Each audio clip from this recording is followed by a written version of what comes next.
reality of this pandemic is that it cannot be controlled statewide if school buildings return to normal operations or if they respond inconsistently within our local communities.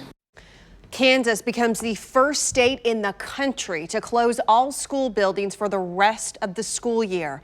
Learning will continue, but not in the classroom. KCTV5's Betsy Webster explains what this means for students, staff, and parents. The students here at Roseland Elementary are among about 500,000 public and private school students statewide who will be impacted by this.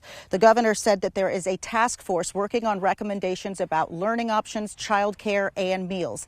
That will be coming out at 5 p.m. tomorrow. But here are some of the at least general answers we were able to get today. If there won't be any kids in classrooms, what will this look like? It seems like it won't be live streaming classes like colleges are doing. It'll be a combination plan of small group instruction, some online instruction, maybe some different ways of looking at education. Officials also made it clear it won't be the level of education students would get in person. It just simply will not. But as the governor mentioned, it will provide us a bridge during these difficult times to bring us back then when there is a sense of normal.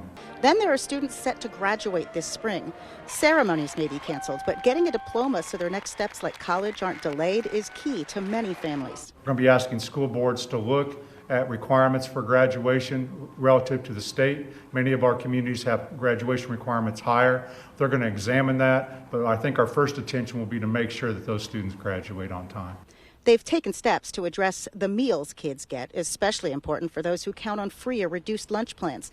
The state was granted a waiver by the USDA to do that outside of school. We can serve breakfast and lunch to any student ages 1, so that wouldn't even be a student, but ages 1 to 18. We can deliver that in every community that applies for a waiver. We showed you some Missouri districts are already doing that, and he said some Kansas districts have already been providing between 600 and 800 meals in a day. He added that they're considering factors beyond just meals that would impact those who are disadvantaged. One of the major concerns are students of poverty, students of disability, students of color that do not have equal access to all kinds of environments learning outside the school. The child care component is something they would not discuss today, except to say that that task force will be releasing its recommendations tomorrow at 5 p.m. They said as of this afternoon, that task force was still working on its plan.